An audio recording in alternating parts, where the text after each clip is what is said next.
አድማጮች ስለሱ ማወቅ አድማጮችና ተመልካቾች ማወቅ የሚፈልጉት ጉዳይ አለ። እንዴት ወደ ፖለቲካ ገቡ የሚል ወደ ፖለቲካ የተሳቡበት ሁኔታ እንዴት ነበር የሚለውን ማወቅ ይፈልጋሉ። ምን ይላሉ? ወደ ፖለቲካ ማይሳብ ሰው የለም። እሺ የሆነ ኢንቫይሮንመንት ውስጥ ሆነ የሆነ አገር ኑር የሆነ ሰፈር ኑር ሸፍት በል ወደ ፖለቲካ የምትሳብበት ሁኔታ አለ። አሁን እያልክ ያለ ወይ መሰለኝ ወደ ተደራጀ ፖለቲካ እንዴት ገቡ የሚል ይመስለኛል። እሱ ነው ጥያቄው። እኔ ለረጅም ጊዜ ከዩኒቨርሲቲ ከወጣሁ በኋላ አስተማሪ ነበርኩ። የድርጅት አባልም አልነበርኩም። ግን በዩኒቨርሲቲ በማስተምርበት ወቅትም እማምንባቸው እምነቶች ነበሩ። በዛን ሰዓት የነበረው ገዢ ፓርቲ ካሉት አስተሳሰቦች ጋር የሚቀራረብ እምነት ነበረኝ። አባል መሆን አለመሆኔን ሳላውቅም ጭምር ራሴን እንደ አባል ነበረ የምቆጥረው።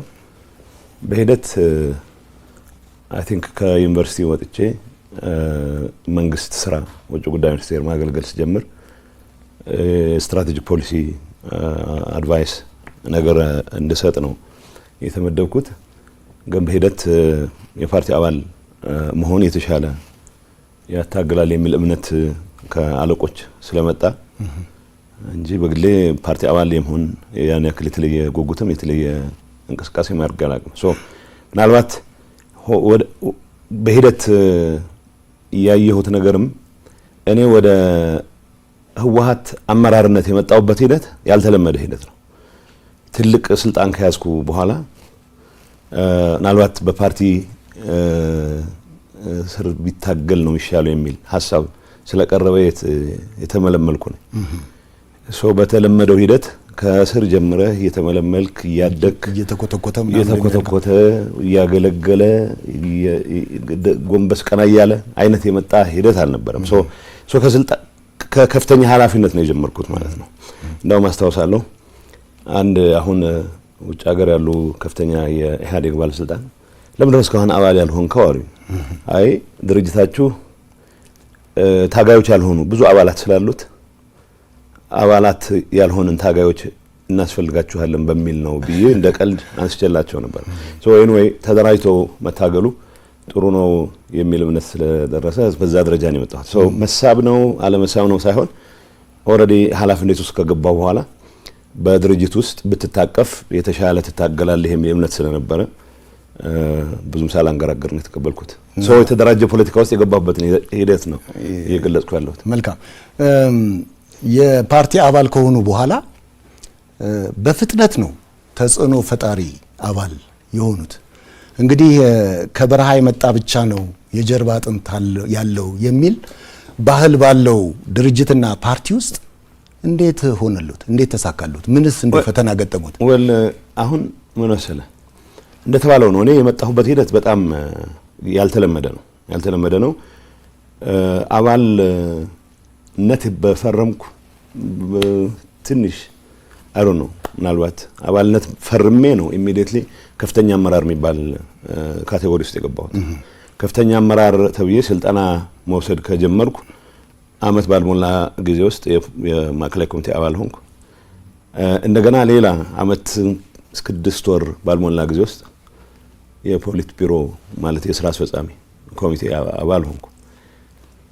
ለብዙ ለነባሮቹ ትንሽ ግር የሚያሳይ ነበር። ግን ነባሮች ከመላቸው ውስጥ በጣም ማከብራቸው ሰዎች በዚህ ሂደት ድርጅቱ ይጠቀማል የሚል እምነት የነበራቸው ብዙዎች ነበሩ። አሁን በህይወት ያሉም በህይወት የሌሉም። አንዳንዶች ደግሞ ይሄ አመጣጡ ለመኮርኮም የማይመች ስለሆነ ምክንያቱም የጦታ አባተ መታወቅ መቻል አለበት። ማን ነው መልምሎ ያመጣው? የሆነ ያጠፋለት ያኮረፈለት ማን ነው? ተጠንቀቅ የሚለው ወይ ከመስመር ልውጣ ያለቀን መስመር ማለት እምነት ሳይሆን ምናልባት መፋጠጥ ያበዛ ቀን ምንድነው መደረግ የሚችለው የሚል ስጋት ያለባቸው አሁንም ጭምር አመራር ውስጥ ያሉ ሰዎች አሉ። ትንሽ ግራ ያለ ግን ደግሞ ሂደቱ የምርጫ ጉዳይ ስለሆነ ማስገደድ የሚችሉበት ሁኔታ አልነበረም።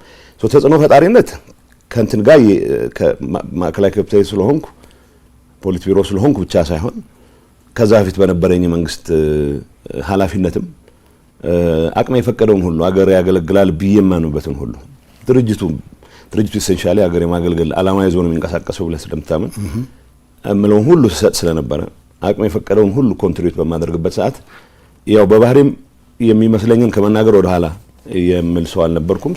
ተጽዕኖ መፍጠር የሚባለው እንደተባለው ተሰሚነት ተደማጭነት የሚባል ከሆነ የፓርቲው ከፍተኛ አመራር ውስጥ ሳልገባም ጭምር ከዛ በፊት የመንግስት ኃላፊነት ለማግኘት እድሉም ገጥሞኝ ስለነበረ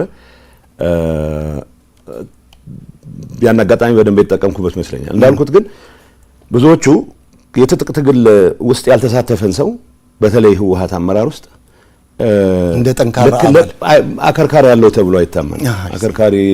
አከርካሪ ጉዳይ ያው አከርካሪ እንዳለን በተደጋጋሚ አሳይተናል። ግን ከአከርካሪ የሌለው ተብሎ ከመጠርጠር በላይ ግን ቅድም እንዳልኩ ነው የጡት አባቱ ማን እንደሆነ የማይታወቅ አመጣጡ የማይታወቅ ከስር ትመለምለዋለህ። መልመለህ የሆነ ደረጃ ታሳድገዋለህ። እያሳደግ ሁኔታውን እያየ አፋሻ ጎንባሽ መሆኑን አረጋግጠህ ነው ታሳድገው በብዛት። በዛ ካልቸር መሰረት ከእምነትህ ይልቅ አገልጋይነትህ የበለጠ ተቀባይነት እንድታገኝ በሚያደርግ ካልቸር ውስጥ በኔ መንገድ የመጡ ብዙ ሰዎች አሉ። እንደተባለው ነው በአንድ አመት ከምናምን ጊዜ ውስጥ ማዕከላዊ ኮሚቴ አባል ሆኜ አመት ከ6 ወር ባልሞላ ጊዜ ውስጥ ደግሞ የፖሊስ ቢሮ አባል ነው። ይሄ በድርጅቱ ታሪኩም ውስጥ አልነበረም። ትጥቅ ትግል ስላልተሳተፍኩ ብቻ ሳይሆን እኔ ጋር ትጥቅ ትግል ሳይሳተፉ ፖሊስ ቢሮ የገቡ ሰዎች እንዳሉ አውቃለሁ። ግን እኔ መመዘንበት መንገድ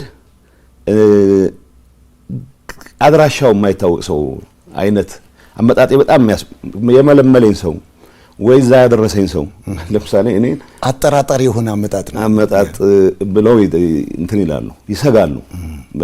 አንዳንዶቹ ጓዶች የኛ ብዙ ኮምፎርት ማይሰማቸው ነበሩ። ግን እንዳልኩ ነባር በህይወት ያሉም የሌሉም ግን የኔ በዛ ፍጥነት እዛ ላይ መድረስ ትክክልና ድርጅቱን የሚጠቅም ነው ሀገርን የሚጠቅም ነው ብሎ የሚያምኑ ደግሞ ሙሉ ድጋፋቸው የሚሰጡም ነበሩ።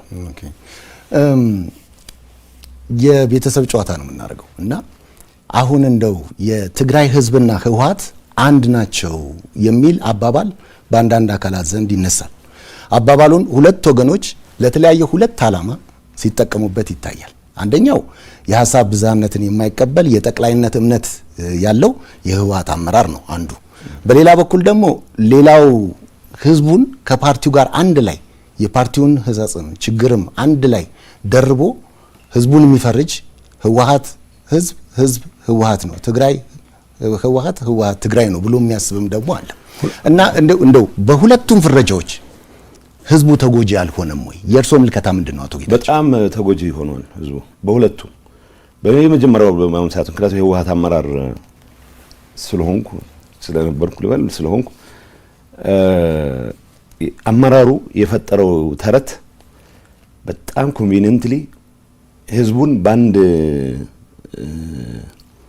በአንድ አይነት መንገድ ለመግዛት አንድ ቅርጫት ውስጥ ሊከት ጠቅላይ የሆነ አስተሳሰብ ብለህ ያነሳው አይ ቲንክ በፖለቲካል ፓርላንስ ቶታሊታሪያን የሚባለው አስተሳሰብ የህወሓት አመራር እድር መቆጣጠር ይፈልጋል፣ ማህበር መቆጣጠር ይፈልጋል፣ ቤተክርስቲያን መቆጣጠር ይፈልጋል። መቆጣጠር የማይፈልገው ባህል መቆጣጠር የማይፈልገው የህብረተሰብ ህይወት መስክ የለም። ስለዚህ ይህን ለማድረግ በምታደርገው ጥረት ለይስሙላ ፓርቲዎች እንዲኖሩ እንኳን ብትፈልግም ፓርቲዎቹ ሳይቀር በአንድ ወይም በሌላ መልኩ በቀጥታ በህወሓት አመራር አስተሳሰብ ተጽዕኖ ስር ናቸው። ይህንን ለማድረግ የሚጠቀምበት ሚዲያ ተቆጣጠራለህ፣ ሁሉም አይነት ተቋማት ተቆጣጥረህ አስተሳሰቡ አሁን የትግራይ ህዝብ የገጠመው ጣጣ ምንድነው? ህወሓትን የራሴ ድርጅት ነው ብሎ የሚያምን በሚሊዮኖች የሚቆጠር የትግራይ ተወላጅ አለ ነበረ። እንዳደረጃጀት የትግራይን ህዝብ የተደራጀ ትግል ከመምራት አንፃር ትልቅ አስተዋጽኦ ያደረገ ድርጅት ቢኖር ህወሓት ነው። የተደራጀ ትግል ከማድረግ አንፃር ከዛ በፊት የተወታተነ የትግል ምዕራፎች ነበሩት የትግራይ ህዝብ። ከዛ አንፃር ያን ማድረግ እና ለድርጅቱ እንደ ኦርጋናይዝድ ሬዚስታንስ ምልክት ሲምቦል አድርጎ በመውሰዱ ምክንያት ሊሰጠው ድጋፍ አለ። ያ ማለት ግን የህወሓት አመራር ይሄንን አቢዩዝ እያደረገ ነው ስልጣኑን ለማራዘም ሲጠቀም የነበረው። እዚህ ግባ የሚባል ለውጥ ያን የመሰለ የተደራጀ ህዝብ ይዘህ ያን የመሰለ ጠንካራ ስራ ወዳድ አገሩን የሚወድ ህዝብ ይዘህ ትግራይ መድረስ የነበረበት ደረጃ ላይ ከማድረስ ይልቅ በታሪክ አጋጣሚ እጁ ጋር የገቡ አማራጮችን ስልጣን ብቻ የተወሰነ ቡድንን ጥቅም ከማረጋገጥ አንጻር ብቻ እየመዘነ የመጣ አመራር ነው። አመራር ውስጥ ትልቅ ለህዝብ ለሀገር ትልቅ አስተዋጽኦ ያደረጉ መሪዎች ነበሩ። ምንም የሚያጠራጥር ነገር የለው። እንደዛም ሆኖ ግን መጨረሻ ላይ ወደ ምን ወረደ? ወደ ጠባብ ቡድናዊ ፍላጎት ብቻ ትኩረት ያደረገ የህዝብ አጀንዳው ያልሆነ እኔ ያልኩት ምን እንደሚልም እንኳን አይታወቅም። እኔ ያልኩት ብቻ ነው ትክክል የሚል ከእንቅልፍ ባኖ በተነሳ ቁጥር የሚመጡለት ጉዳዮችም የህዝብ አጀንዳ እያስመሰለ የሚያደናግር በህዝብ ስም እየማለ እየተገዘተ ግን የህዝብን አጀንዳ የህዝብን ጉዳይ ወደ ጎን ትቶ የራሱን ጥቅም የሚያሳድድ ኃይል ወደ መሆን የመጣው አመራሩ ይሄ ዝም ብሎ ወጥተህ ገሌ ብለህ ለመውቀስ ሳይሆን ሁላችንም በዛ ባለፍንበት ሂደት የህዝብ አጀንዳን ከማስቀደም አንፃር ምን አረግም ብለን ማየት ተገቢ ነው የሚሆነው። ስለዚህ እንዳልኩት ህወሓት እና ትግራይ አንድ ናቸው፣ የትግራይ ህዝብ አንድ ናቸው የሚለውን ማጭበርበሪያ አመራሩ ይጠቀምበታል። አመራሩ የሚጠቀምበት ከስርቆት ከሌሎች በመንግስት ስልጣን ሆነ የምትፈጽማቸው በደሎች ተጠያቂ ላለመሆን የሚሰራቸውን ስራዎች በሙሉ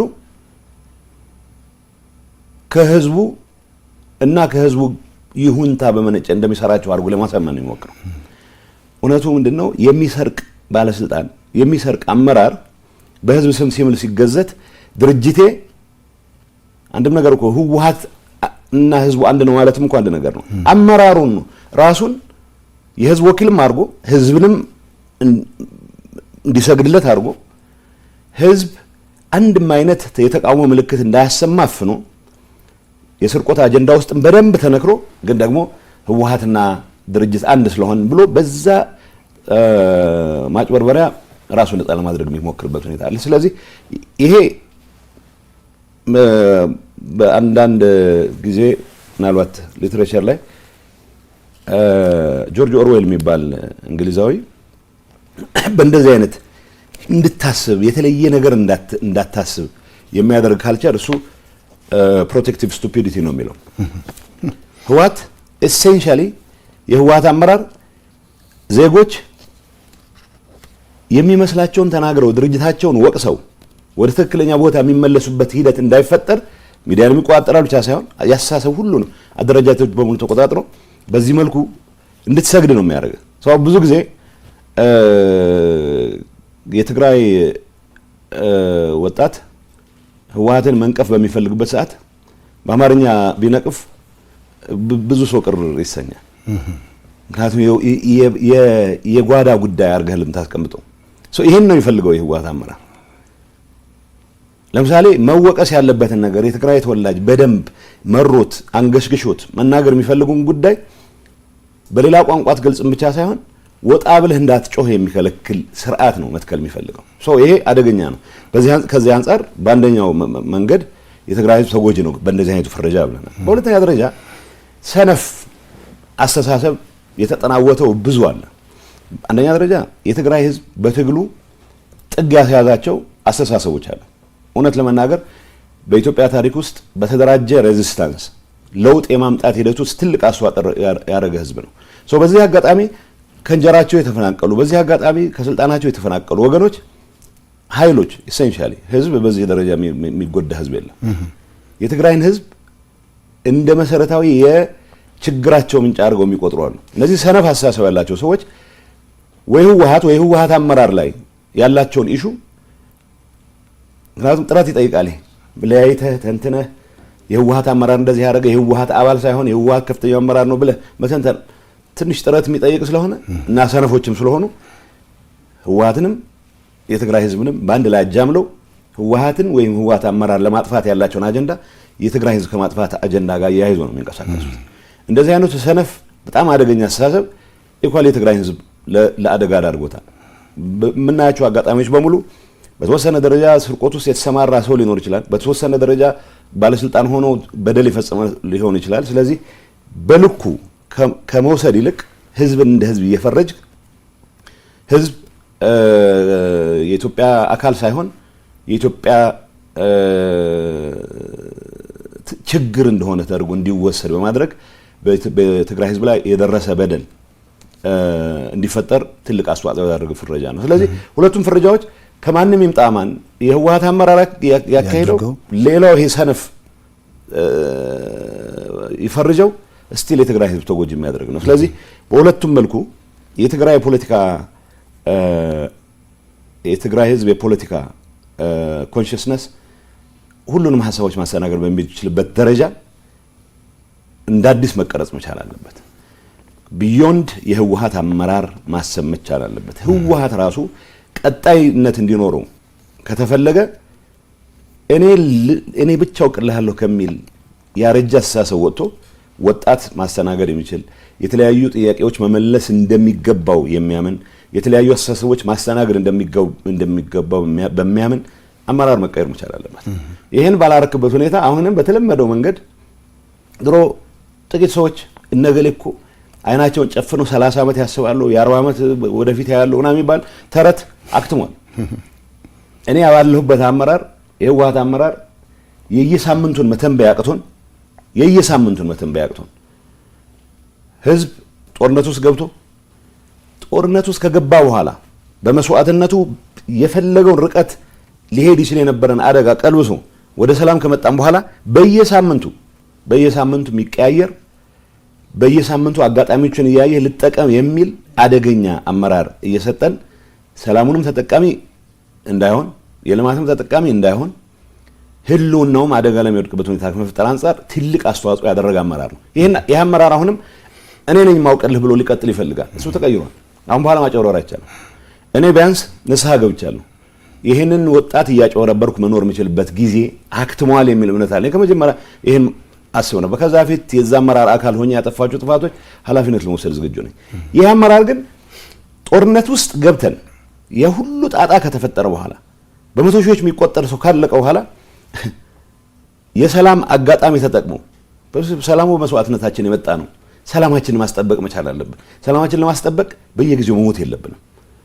በህይወት ኖረን ህዝባችንን ማገልገል የምንችልበት ኢንቫይሮንመንት ተፈጥሯል። ይሄን እንጠቀምበት ብለን በወሰንበት ሰዓትም ጭምር ስልጣኑንና ጥቅሙን ብቻ የዘረፋ ኔትወርኩን ማስጠበቅ ብቻ ማዕከል ያደረገ አመራር አሁንም ሰላም ደፍርሶም ቢሆን ህዝብ ለአደጋ አጋልጭም ቢሆን ህልውናዬን አስቀጥላለሁ ብሎ ሲፍጨረጨር በተግባር የታየ ነው።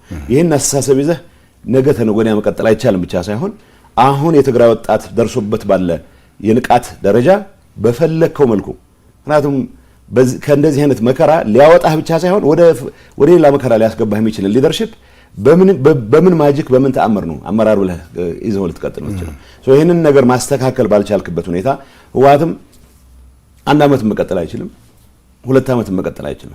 የህወሓት ቀጣይነት ህወሓት ብቻውን አይመራም ብቻ ሳይሆን የፖለቲካ ባህል ምህዳራችን መስፋት አለበት ብቻ ሳይሆን ሁሉም አስተሳሰቦች መስተናገድ አለባቸው ብቻ ሳይሆን ህወሓት ይቀጥልም እንኳን ከተባለ ህወሓት ራሱን ባልቀየረበት ኢንቫይሮንመንት ይህ አመራር ከራሱ ጥቅም ከዘረፋ ኔትወርኩ በላይ የህዝብን አጀንዳ አድርጎ መቀጠል ዝግጁ ባልሆነበት ኢንቫይሮንመንት አንድ አዳር መቆየት የሚችል አይመስለኝም። ስለዚህ የተቀየረ ኢንቫይሮንመንት ነው ያለው። እንዳልኩ ግን በዚህ ጥቅል ፍረጃ ምክንያት ህዝባችን ያየው መከራ በፍጹም መካድ የሚቻል አይሆንም። ለገሌ በሚባል የሚተው ጥፋት አይደለም። አሁን እኔ ቅድም ያነሳው ለኦርዌል ፕሮቴክቲቭ ስቱፒዲቲ አዎ የራስ ሰው ያጠፋው ጥፋትና ሌላ ሰው ያጠፋው ጥፋት በሚል ልትፈርጁ አትችልም። ህዝብ ላይ የሚደርስ ማንኛውም ጥፋት ፈጻሚው ማንም ይሁን ማን ጥፋት ነው። ስለዚህ ሁለቱም ፍረጃዎች የራሳቸው አደገኛ በትር አሳርፈዋል የትግራይ ህዝብ ላይ የሚል ማየት ጥሩ ነው። መልካም። በግጭቱ እንግዲህ በአመዛኙ የትግራይ ላይ ከፍተኛ ጉዳት ደርሷል። በአማራና በአፋር ክልልም እንዲሁ ከፍተኛ ጉዳት ደርሷል። በቅድሚያ እንደ ሰው አሰ ሂውመን ቢንግ ማለት ነው። ቀጥሎም ደግሞ እንደ ሀገር ተወላጅ በሁሉም ቦታ በደረሰው ጥፋት እንደማዘን መንስኤውን ገምግሞ ለማረም እንደመጣር ሂደቱን ለፍትህ ሳይሆን ለቀጣይ ቁርሾ፣ ለቀጣይ ቂም፣ ለቀጣይ መበቃቀል የመጠቀም አዝማሚያና ፕሮፓጋንዳ በስፋት ይሰማል እና ይህ ለተጎጂዎችም ለወደፊት አብሮነትም ያለው አንድምታው ምንድነው ይላሉ አቶ ጌታቸው? አንድ ነገር አሁን የጥፋት ፓሪቲ ለማስቀመጥ መሞከር ተገቢ አይደለም። ሁሌም እንዳልከው እንደ ዜጋም በዚህ ጦርነት ውስጥ የራሱን አዎንታዊም አሉታዊም ሚና እንደተጫወተ ፖለቲካ አመራር በትግራይ ህዝብ ላይ የደረሰው በደል የአፋር የአማራ በደል በማነሱ በመተለቁ ምክንያት መደብዘዝ አለበት ብለን አናምንም። ትልቅ በደል ተፈጽሟል። ትልቅ ጥፋት ተፈጽሟል። ስለዚህ የተፈጸመው ጥፋት አማራም ላይ አፋርም ላይ የተፈጸመ ጥፋት ኢኳሊ ነው ሊያሳመን የሚገባው። ኢኳሊ ሊያሳመን ይገባል ማለት ግን ብዙ ጊዜ ግሎስ ኦቨር የማድረግ ነገር አለ። ምንድነው አይ ትግራይ ብቻ እኮ አይደለም የወደመው አማራም ከወድሟል ብለህ ስትናገርና ነው ጦርነቱ በሁሉም አካባቢዎች ውድመት አስከትሏል ብለህ ስትናገር ያለው ኢምፕሊኬሽን የተለያየ ነው። ስለዚህ ብዙ ጊዜ አንዳንድ መድረኮች ላይ የሚገባን ይሄን ያክል ጥፋት ገጥሞናል ብለህ ስትል አንዳንድ የፌደራል አማራም እኮ ጥፋት ፈጽሟል ተፈጽሟል በፈጸሙን ማመን አለብኝ መጠየቅ ካለብን እንጠየቅ ከሚሉ ሰዎች ውስጥ ነኝ። በጠፋው ጥፋት ልክ መጠየቅ ካለብን መጠየቅ አለብን ከሚሉት ውስጥ ነኝ። ሶ እንዳልኩ ነው ፓሪቲ የመፍጠር ሳይሆን አቻነት የመፍጠር የጥፋት ሳይሆን በሁሉም አካባቢዎች የተፈጠረው ጥፋት አንፎርቹኔት ነው መሆን አልነበረበትም ብለን ወስደን ትግራይ ውስጥ የተፈጸመውን ጥፋት በሚመለከት እኔ እንደ ትግራይ የሥራ ኃላፊ እነዚህ ጥፋቶች ተፈጽመዋል እነዚህ ጥፋቶች መካስ መቻል አለባቸው። ከምንም ነገር በላይ ግን ፕሪቶሪያ ላይ ሰላም ስምምነት ስንፈራረም እኮ ያስቀመጥናቸው ነገሮች አሉ። ጥፋትም ሪቨርስ ለማድረግ የሚያስችሉ ተጠያቂነትን ለማስፈን የሚያስችሉ ስራዎች እንስራ ብለን ገብተናል። እንዳልከው ግን ይሄ ህወሓት አመራር ጥፋት ብቻ አይደለም። በየቦታው ይሄ የደረሰብን እነዚህ የፈጸሙብን ስለዚህ ነገ ተነገ ወዲያ እንበቀላለን የሚል አስተሳሰብ በብዙ ቦታ ይታያል። አገር በዚህ መልኩ አያድግም። እኔ የትግራይ ህዝብ የመበቀል ፍላጎት የለውም። በደሉን ሪኮግናይዝ አድርገህለት ወደ ልማት ስራ መመለስ ብቻ የሚፈልግ ህዝብ ነው። የተሰዉበትን ዜጎች ቁጥር በየቀኑ እየደጋገመ ተመሳሳይ ቁጥር ካልጨረስኩ ወይም ሁለት እጥፍ ካልጨረስኩ የሚል ህዝብ አይደለም። ይሄ ጊዜ ላይ እርግጠኛ መሆን እንችላለን። ህልውናውን ማረጋገጥ የሚፈልግ ህዝብ ነው። ህልውናው ላይ የተጋረጠን ማንኛውንም አደጋ በመስዋዕትነት ከፍሎ ለማረጋገጥ ዝግጁ የሆነ ህዝብ ነው። ግን ደግሞ ከሌሎች ጎረቤቶቹ ጋር ከሌሎች ኢትዮጵያን ጋር በሰላም ለመኖር ደግሞ ሙሉ ዝግጁነት ያለው ህዝብ ነው። ይህንን ህዝብ ለመምራት በታሪክ አጋጣሚ ድል የገጠመን ሰዎች ከዚህ አንፃር ምን ሰርተናል የሚለውን ነገር መጠየቅ ተገቢ ነው። ቁርሾ በማባዛት ላይ ነው የተጠመድ ነው። የበቀል ትርክት በማስቀመጥ ላይ ነው የተጠመድ ነው። መጠየቅ መቻል አለበት። በዚህ አንፃር ነገ ተነገ ወዲያ ካልተበቀልን በስተቀር ሰላማችን አይመለስም ብሎ የሚያስብ ሰው አለ ከኔ ወገንም። ይሄ ህዝብ አስተሳሰብ አይደለም። ከሌላው ወገንም አሁንም አጋጣሚ ተጠቅሞ የትግራይ ህዝብ መዳከብ ግምት ውስጥ አስገብቶ የትግራይን ህዝብ የጥቃት ሰለባ ከማድረግ ወደ ኋላ የማይመለስ ሌላም አለ። በአንድ አጋጣሚ የህዝብ ተዳክሟል ወይ መሬቱን ቆርሰን ወይ ህዝቡን አሰድተን አንድ ነገር እናደርጋለን የሚል በርካታ ኃይል አለ። ይሄ ከውጭም ከቅርብም እንደዚህ አይነት አስተሳሰብ የሚያራምዱ ወገኖች አሉ። ዋናው አጀንዳችን መሆን መቻል አለበት ይሄን ሰላም ማጽናት የምንችለው ለጦርነቱ ምክንያት የሆኑ አለመግባባቶች በሰላምና በሰላም ብቻ ሊፈቱ የሚችሉበት ኢንቫይሮንመንት እንደ አዲስ መመለሳቸውን በማረጋገጥ ነው። ይሄን አድርገህ እንደተባለው ነው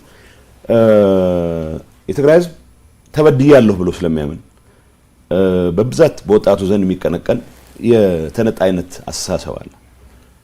ይህ አስተሳሰብ ለምን መጣ ብሎ መፈተሽ ነው ተገቢ የሚሆነው። ይህ አስተሳሰብ ከጸረ ኢትዮጵያነት፣ ይህ አስተሳሰብ ከጸረ አንድነት ወዘተ ከሚሉ ጥቅል ፈረጃዎች ወጥተን ህዝቡ ለእንደዚህ አይነት አስተሳሰብ ወጣቱ ለእንደዚህ አይነት አስተሳሰብ ያነሳሱት ምክንያቶች ምንድናቸው ብሎ አድረስ ማድረግ እንደዚህ ለማከም የሚያስችል ስራ መስራት ተገቢ ነው የሚሆነው።